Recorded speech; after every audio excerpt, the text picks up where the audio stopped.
In this episode, I'm sharing a juicy conversation with my friend, client, fellow actor, coach, and writer, Madison Sorrentino. And we really do a deep dive into the major breakthroughs in her transformation into stepping into having anything and everything that she wants in this life. And I am telling you, she is claiming big shit. And she's bringing that into the next round of the paradigm. So listen up, get ready to take notes, and enjoy this magical conversation. You ready? Let's do it. Hello, you are listening to the Love Your Life as a Performer podcast. I'm Kelly Youngman, and I am the life coach for performers. I help actors, singers, and dancers love themselves and their lives way more. So keep listening to learn how you can love your life both on and off the stage. Hello, and welcome back to episode 38 of the Love Your Life as a Performer podcast. I am so fucking excited because I have my friend, client. I'm going to let her introduce herself because I know that all of my clients know how to stand in their fucking power, but I'm so excited to share Madison Sorrentino with you guys today.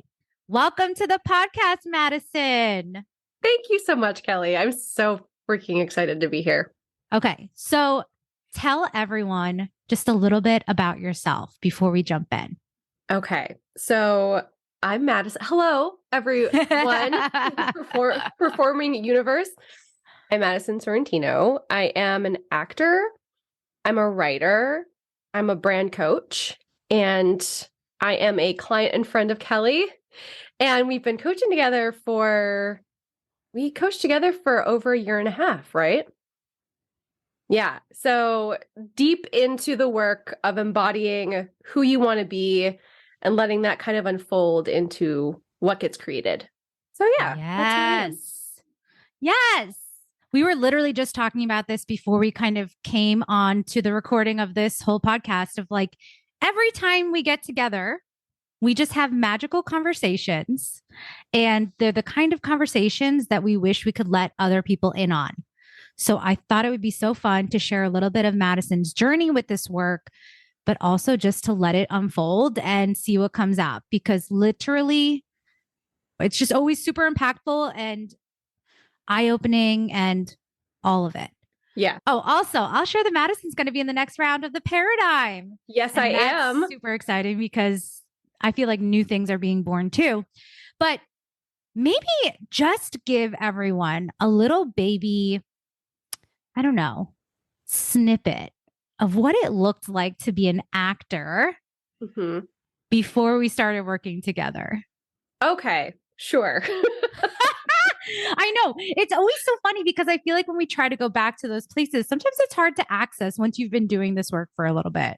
It is a little bit. Yeah. So I will say before we started working together, we started working together in the midst of the pandemic, right? So we started coaching together in early 2021. And that had been sort of a year of me stepping into my entrepreneurial shoes. I was like a baby entrepreneur, baby business owner. And I think in my mindset at the time, I was debating whether or not being an actor was still part of my identity and what I wanted to do. There was the desire there, but I think the desire was tamped down by all of these thoughts of it's not possible for me. If it was going to happen, it would have happened already. Like this whole narrative of it's too hard. Do I want to keep doing this to myself? Feeling like a victim of my choice and my desire to be an actor, right? Wishing like, oh, I wish I didn't desire to be an actor, right? Was kind of the story. And I think I felt at the time like opportunity happened to me, and that opportunities happened to me so few and far between that I didn't know how to generate them. I didn't think that was even a possibility. And I was in a mentality of like waiting around and feeling sick of waiting around. I think is a good way of capturing what it was like at the time. Yes. And honestly, I mean, we were also just talking about this a little bit before we started recording, but it's like that waiting feeling can show up in so many ways, right? Yes. Like not only in our careers, but it's like waiting on opportunities, waiting for permission, waiting for someone to say go. It can be really sneaky. And I feel like I also have recognized in myself in the last few months being in a little bit of like a waiting. Like it really can be so subtle. And then when you realize it, you're like, oh, fuck. there's Yeah. nothing here telling me to wait. It's actually like all being created by me. Yeah. Um, and I feel like just for a little backstory too, Madison and I met because we were both working on our businesses at the time. We Hmm. met in a program where we were sort of in an accountability pod.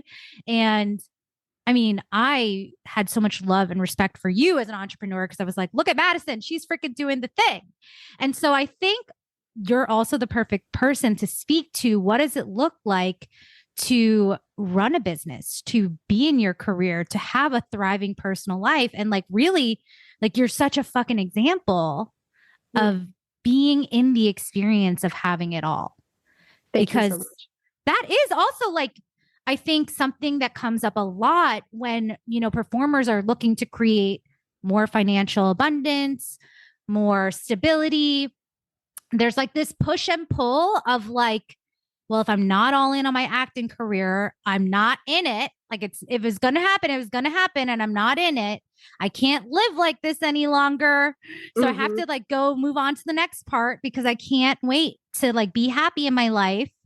But then also feeling like almost like guilt when you're like creating your business and maybe it's not a business, but like maybe you're teaching voice lessons or coaching or whatever, right? Like Yeah. finding another revenue stream that feels really delicious and amplifies who you are as an actor, singer, or dancer, as a performer, rather than feeling like it's taking you away from your career. Right. Absolutely. I so resonate with that. I think there's this like super unhelpful narrative that I think we all heard back in the day, which was if you could choose anything else other than being a performer, do that. Yes. And I'm like, fuck that. Do it all. Like do everything you Yes. want to do. And I think much of the world and our, socially we've moved on from that idea, but there's still some of it that lurks in the back of our minds, I think. It's an outdated concept, but I also think that there's a level of feeling good in the struggle where you're Mm. like, I want like I don't know. I resonate with this because for a long time I got a lot out of the identity of being an actor who's fully committed and knows she's talented and is doing the thing and showing up for the work. And even though it's hard and even though I'm getting very little out of it, I'm here for it, right? I thought that Yes. my commitment in the struggle was a badge of righteousness in Ooh. some capacity. And yeah, I felt that that was me proving to the universe that I deserved the opportunities I desired. Yes.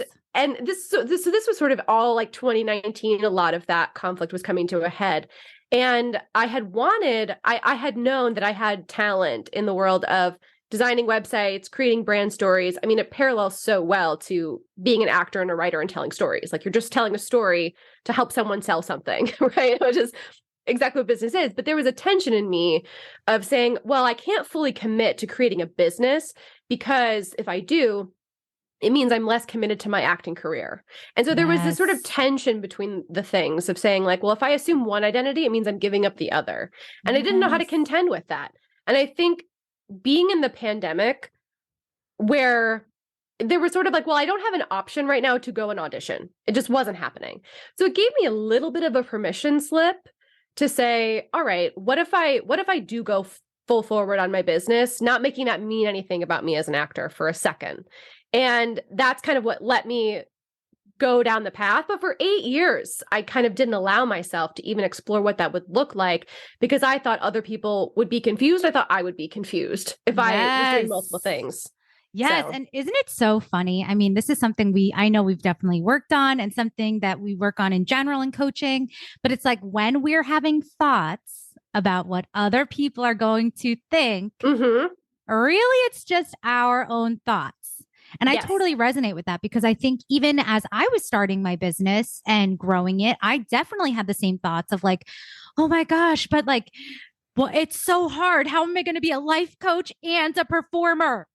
People are going to be so confused. I know. And it's like, wait, what if it's not confusing at all? Right. What if it makes perfect sense to literally everyone? Yes. Yeah. Yes. And so it's so fun. Okay, we just have to talk about your business for a second Oh, before we sure. talk about how all of this, like how now it's emerging and all the things are coming together. But it's like, can we just talk about some circumstances in your business for a second? Because I feel Yes. like this shit is amazing. So we just have to acknowledge it for a baby second. Thank you. Tell everyone where your business was when you were doing the 8-year sort of struggle of like, I can't go all in on my business. Tell people what your results were then and tell Okay. people what your results look like now. Sure. Okay. So for 8 years, how do I even encapsulate this? So for 8 years, I will say just, okay, on the surface level. So what I do is at the time, I did brand strategy and website design, right? For small businesses or solo entrepreneurs. And at the time, I didn't market my business at all. I was not out in the world sharing this is what I do and this is what I offer. It was kind of via referral and word of mouth. And so I felt like clients just come to me when they do. I have no control over that whatsoever. La la la. So I probably made somewhere between $0 and 30K in a year was my max that I'd ever done from my business. Mhm. From I would say 2014 up to 2019. And in fact, in 2019, I had 0 clients and got a restaurant job. So there was even a question of like, am I an actor? Do I have a business? Who's to say? Yeah. At the time, I was like, I'm a struggling actor that works in a restaurant, and that's what I felt like I was supposed to be my entire life. So here we are, and it sucks. Yes. Yeah. So that's where that was at the time. Where my business is now. I mean, what in the world? I'm already dying, like laughing and smiling because it's just mind blowing. Okay. Go. Yeah. Well, okay. So I have a 6-figure business now. Woo! Which is so fun to say. I freaking love my clients. I have a full client load. I just started my wait list, in fact. Woo! Yes, Yeah. Madison. Yeah. And I also have a group program. So it just really it fully blossomed in a way that felt like it felt like I planted seeds, but it felt like the universe co-conspired with me to bloom it into this like really beautiful garden because I listened to a lot of prompts, right? So Yes. yeah. So And I love my business now. yes. And I want to just like really give you all the credit of like, it didn't just happen. You chose Yeah. intentional thoughts. You worked on your self concepts. You like took inspired as fuck action, even when it felt hard. Mm-hmm. You put shit out there that was new, even when your brain was like, stop, don't do it, danger. Yes. And like you did that. Yep. And now you have a 6-figure business. Didn't you I end did. last year at like 125 or something? Yeah. It was slightly under that, but yeah, it was around Okay. that mark. Yeah. Mhm. Yeah. Just from just from deciding that you could be a 6-figure business owner and an actor. Yes. Yes. And I would say like me even 2 years ago would have not believed that that was possible. For around 8 years, I even had this narrative of like I don't know how to kind of encapsulate this shortly, but the time that I was also struggling with my business and whether or not I had one and how to market it or own it was also in the time where my husband and I were in a long distance relationship. And a lot of the reason I blamed that on was because I was not able to support us financially and him being able to get out of the military, move home with me to New York. And so it was sort of there was this idea in my brain at the time of like, for me to be able to make 6 figures, that was like some impossible dream. Mm-hmm. And so to kind of be at the position where that's actually the reality is like, sometimes it's a little bit mind blowing to be like, yeah, we got there.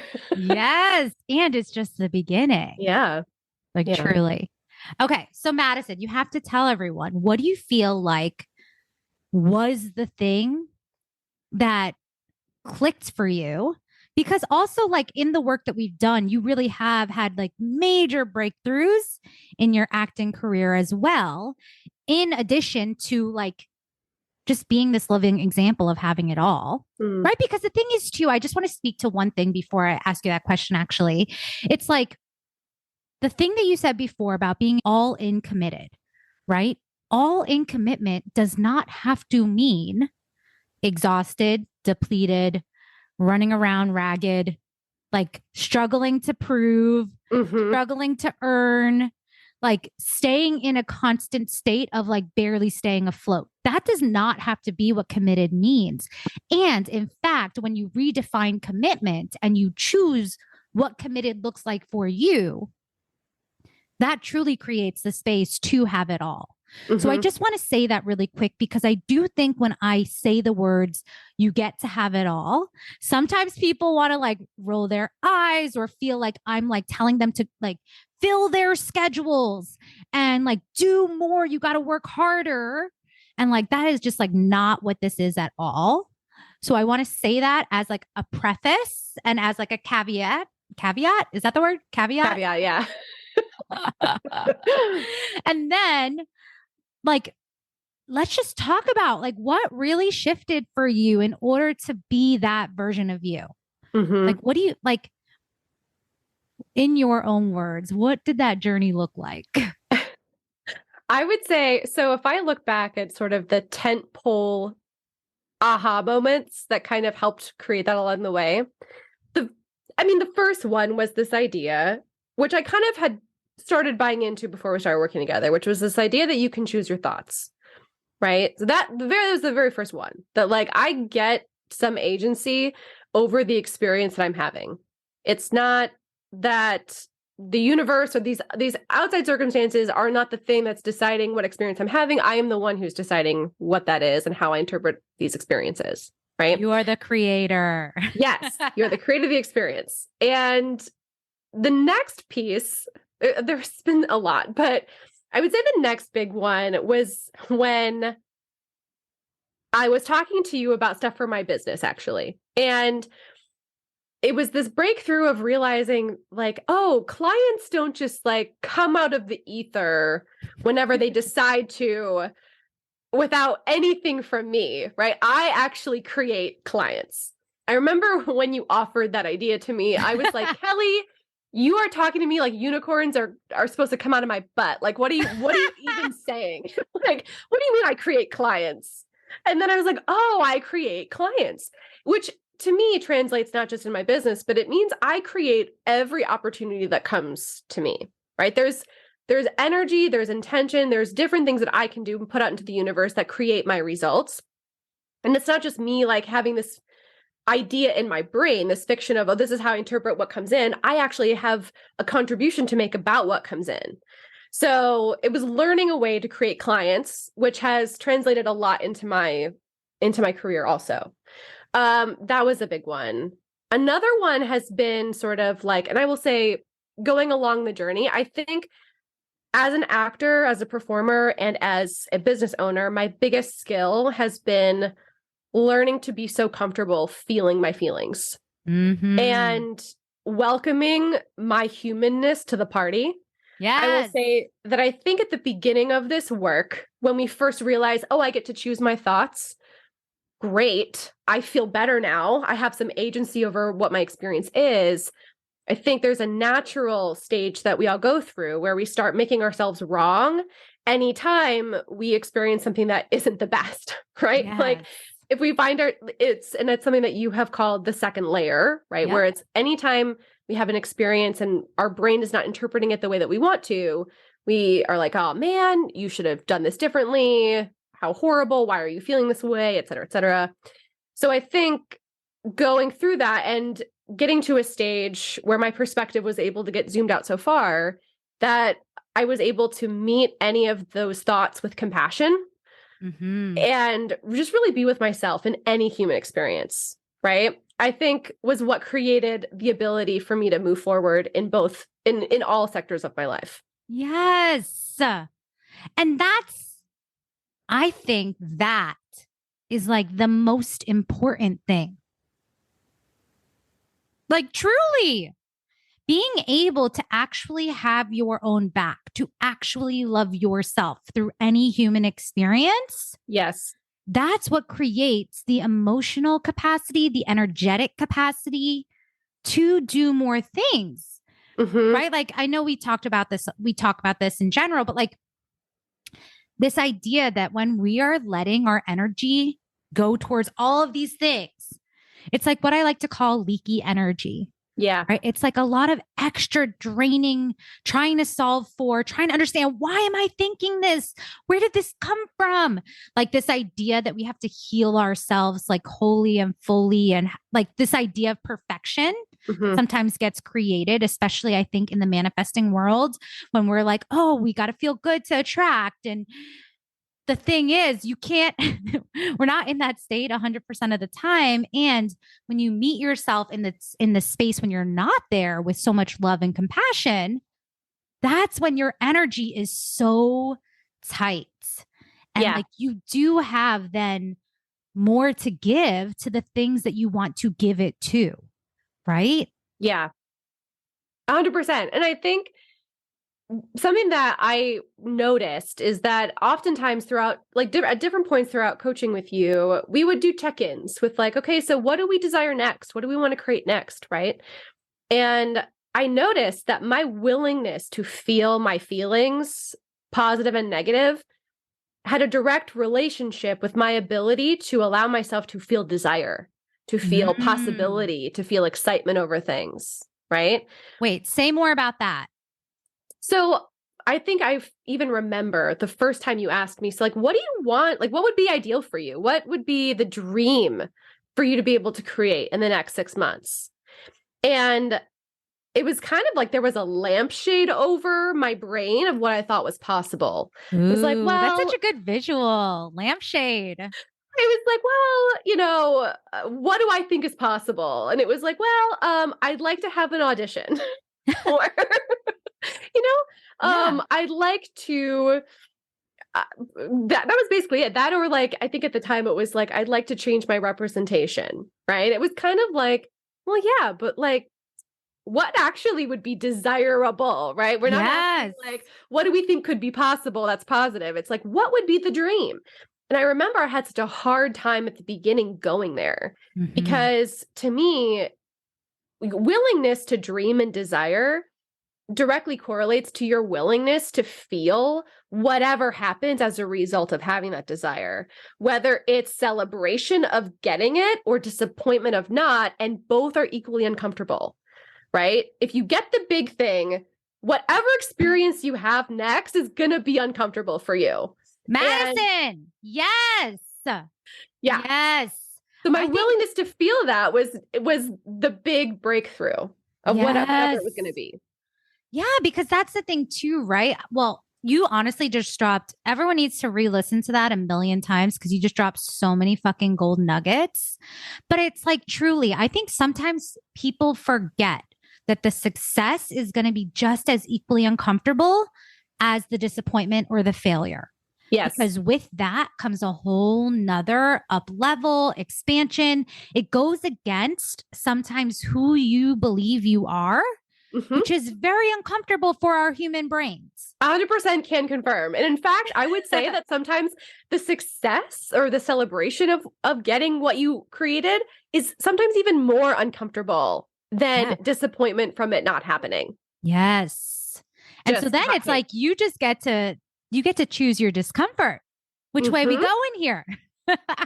Like why not be all in for the success of it and equally be all in for the disappointment of it, knowing that it's always truly fucking working out for you.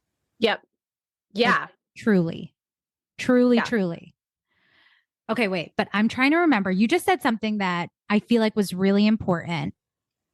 I'm going to pause for a second to remember what it was. Oh, the lampshade, Oh, right? yes. Mhm. I think that is one of the most important pieces of coaching work, Yes. period. Is like, yes, we do the work to feel good in the having and in the experience, and we do all the foundational thought work. But I think that a piece of coaching that I don't want to say that people don't understand, but that they don't realize is that what we believe is available to us is based on our past experience most of the time. Right. And so when we do have that lampshade, it's like we can only see so far. Mm-hmm. And I mean, I know for me too, working with coaches, it's been like, wait, that's possible. One, that's possible. Two, it's possible for me. Mm-hmm. Yes. Right. And it's sort of like it's not just, I see, oh, it's possible for me. And then allowing yourself to imagine like, well, what if, right? Like letting Yes. yourself actually get excited and start having the emotions and the thoughts and the experience of what it will be like for you when you do have it, Yes. which are also critical for actually creating that momentum to move forward. Yes. And like the lampshade, like if you're able to take it off, your power is no longer diffused. Like you're able to fully go there, right? Yes. So yeah, for me, whether it's me in my own career, recognizing when that's happening, or even with my clients, right? So I work with a lot of multi-hyphenate creatives and business owners. We do a lot of recognition of when what they are creating or their relationship to what they're creating is being tamped down by, sneaky thoughts, or even just like this paradigm of what they think is currently possible or what's been for them in the past. Yes. And having to sort of just like, take that off for a second. And you're right. Like that is a really specific thing that happens in coaching. Yeah. I don't know that people fully understand. Yeah. And I mean, I know for me, like the way I talk about this is like the concept of belief before results. Like you have to have the belief before you have the result. Mm-hmm. The belief is the embodiment. It's the embodiment that's created, like you said so beautifully, in the thoughts, feeling, energy of what it feels like to have the thing with the full desire of the thing. Yes. Like the full, juicy, energetic frequency of knowing that experience is inevitable for you, available for you, and like letting yourself go there. Mm-hmm. And I will say that I think as performers, we are uniquely equipped to do this. Yes. Yes, we are. We live with the skill of embodying this idea of like, well, what if this was my reality? Let me pretend as if this is real for me and have these experiences and emotions and speak in this way as if I'm this character, right? And so I think as performers, we have a unique capability to play with that idea of like, okay, I see something that I would want. Let me exist as if that could be true for me. Yes. The suspension of disbelief is something that we like naturally have available to us that I think, just to say, I think that that's something that we should recognize in ourselves is a unique ability that we get to harness for ourselves. Yeah. Okay, Madison, I mean, literally, we could sit here and talk all freaking day. And honestly, it would be of full value and benefit to everyone listening. And what I would love to, if you feel comfortable sharing, I think it would be so inspiring to share what you're creating right now, to share the vision of who you're stepping into. Because, like, I think that just takes a lot of courage. Mm-hmm. And I think because we talked about the lampshade, taking it off, like, let's just like give listeners a little peek into what it looks like to fucking go there. Sure. And to be so bold about claiming who you know the fuck you are. Okay, I'm so down. Yeah. Okay. So, before I actually get into that, because it relates, I want to share that a way that I approached both this career and entrepreneurship before, which I think has dissipated now, was a lens of perfectionism. Like, if I can nail this, if I can get this right, if I can show up and be so perfect in my thoughts and my performance and my preparedness, whatever it is, I will get the result that I want. And there was a lot of pressure that I put on myself for how I showed up whether it was in my business or it was to an audition or for a casting director workshop or whatever, there was a lot of pressure of this has to be perfect or I'm going to fuck it up. Right. And I will say a big switch that has happened has been in letting go of that sense of how perfect I feel I have to be in order to succeed. And the paradigm has shifted into if I am experiencing and letting myself experience maximum joy in my business and in my performing career and in my life, that is what I'm here to do. Yes. And so what I'm creating now is I am okay, and I've just started owning this as a desire, which is I am here to create a 7-figure business. Woo! Of course you fucking are. Of course you are. Yes. Okay, and I'm just gonna let you go, and then I'll say some thoughts. I'm here to create a 7-figure business. I am here to have a beautiful family.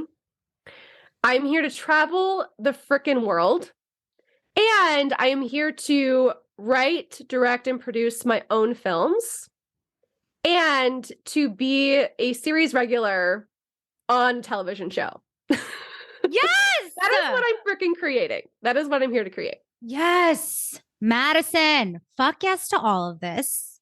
And like, truly, if you're listening and you're like, wow, yes, wow. And like, honestly, like that is the energy of the paradigm. Like owning all of that and moving into that, like 100%. Like, fuck yes. Because why not? Yeah. Why the fuck not? And the thing is, like, I know I'm screaming and I'm hooting and I'm hollering like a wild woman because that's what I do as a coach most of the time. And like, it's safe to normalize that that's actually not a big deal. Like, not in a way that minimizes the dream, but that like ... of course. Yeah. This is what I desire. And of course I can have it. Yeah. Yeah. And speaking again, if anyone is listening where it feels scary to have that desire, that's so normal. Yes. And I think one thing that's been reassuring for me and is often reassuring for my clients is to know that if it feels scary to desire something that big yet, that's okay. That the further you go, the more momentum you create, you're going to start, like you have all this evidence from your past, right? That's telling you why that's scary. But you're going to start creating new evidence that you're like, whoa, wait a second. If this is possible, what else could be possible? So you start to sort of thaw this ice around what you think you can be. And as that happens, it builds more and more and more so that it not only feels exciting, but it feels also safe to desire and claim stuff like that. Yes. Madison. I mean, I tell you this all the time, but like, what a fucking example of what's possible. What a fucking example of what's possible. To like be years ago being like, am I even an actor? Am I even running a business? Like, right? Like, this is the power of coaching and utilizing your thoughts and being intentional about what you want to create. This is what we do. Yes. And it gets to be fucking fun. Yes. Okay. I have to do a little shameless plug. Not even a shameless plug. I hate that term. But what I will say is that I literally just reopened the Performers Plan. And if any of Madison's before resonates with you and you're still a little bit unsure of like, where am I going? What am I doing? How am I going to support myself in this career? You need to get inside of the Performers Plan. It's the foundational work that I do with my clients to start loving your career, to start feeling like anything is possible in your life and that you are not a victim, but that you are the creator. Like truly, it is lifetime access. You get the program, you get community, you get access to coaching for life. And if you're listening to this, when I release the podcast, I am literally doing a promotion right now, which I don't do very often, if ever, with my coaching for $111. You can join and change your whole fucking life for $111. 111. It's literally magic. And that's the coupon code.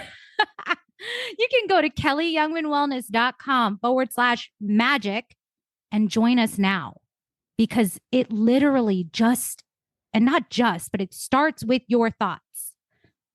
It starts with your thoughts. And can I also plug for why people should take you up on this? Yes, please. So one thing that you just said, which I think you named as one of the benefits, but it's community, right? And I think that I love seeing the way that our industry is shifting, where there are more people that are buying into this idea of my career doesn't have to be one of struggle, right? But if you find yourself often in community in which a lot of people want to talk about the struggle or what's not working about our industry or what's hard about this career, and part of you is like, okay, I'm kind of done with those conversations. If you want to be having conversations with us, I'm going to be in there too. Like, this is part of my community. Like, if you want to be having conversations with us about what you're excited to create for yourself, that community momentum is a big deal, right? So come join us and have different conversations about what it means to be a performer, because it doesn't have to be the badge of righteousness struggle anymore. Yes. Yeah. So freaking good. Madison, thank you so much for sharing your vision, your thoughts, your expertise as a coach.